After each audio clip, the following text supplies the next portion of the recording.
In today's video, I'm going to teach you how to connect Outlook to Microsoft Teams. Let's get started by saying that integrating Outlook with Microsoft Teams can streamline your workflow, making it seamless to schedule and manage meetings directly. Whether you're using Windows or Mac, I'll take you step by step through this process. So let's dive in. First, you'll want to open the Outlook app on your computer.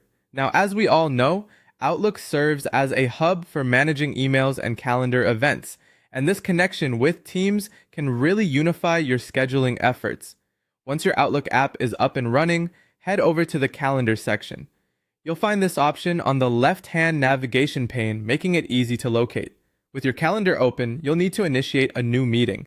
You can do this simply by clicking on New Meeting. Alternatively, if you're using a different setup, you might see new items where you can select Meeting from the drop-down menu. Both routes will take you to the Meeting Setup window, where we need to focus our attention next. In this meeting window, you'll notice a toolbar at the top. Here, you should see a button labeled Teams Meeting. This is where the magic happens. By clicking this button, you convert your regular meeting into a Teams online meeting.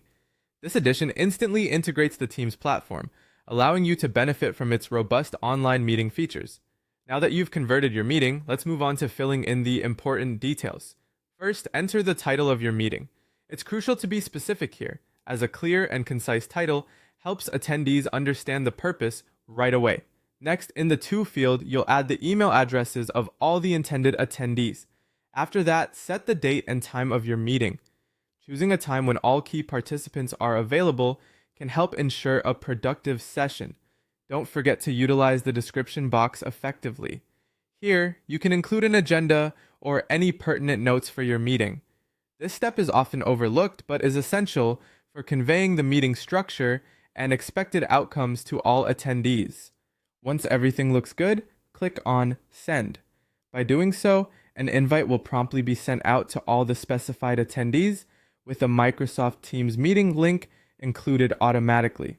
This ensures everyone has access to join the online meeting with ease and convenience. Congratulations, you've just connected Outlook to Microsoft Teams and scheduled your first Teams meeting via Outlook. By following these steps, you're streamlining communication and making collaboration far more effective. Thank you for joining me today, and I hope this guide has been helpful. Don't forget to like and subscribe for more helpful tutorials.